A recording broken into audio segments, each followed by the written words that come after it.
மந்தாகினி இரு, அவன் இங்கதான் வந்திருப்பான்னு நினைச்சேன். அது சரியா போச்சு. உனக்கு ஒண்ணு தெரியுமா? உன்னாலதான் என் தம்பி இந்த நிலைமையில இருக்கு. ஆமா,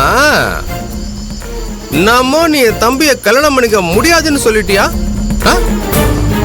இல்ல, எனக்கு தெரியாம தான் கேக்குறேன். நீனா அவ்வளோ பெரிய ஆளா? நீ ரொம்ப நல்லவ, என் தம்பிக்கு ஏத்தவன்னு நினைச்சேன்.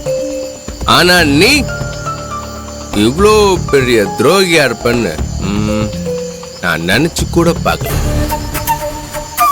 என் தம்பி யார் தெரியுமா? அவன் எப்படி தெரியுமா? ராஜா மாதிரி இருந்தவன இப்ப அவன் குஷ்டு வந்திருக்கான்றிய, அவன் அப்படி மாத்தினது யாரு? நீதான். அவனை பைத்தியக்கார மாதிரி மாத்தி வச்சிருக்க நீ. ஏய், உன்னை நான் சும்மா விட மாட்டேன். உன்னை நான் சும்மா விடவே மாட்டேன். என் தம்பிய லவ் பண்ணி ஏமாத்திட்டு இந்த ஊர்ல இந்த வீட்டுல நீ இருந்துருவியான்னு நான் பாக்குறேன்.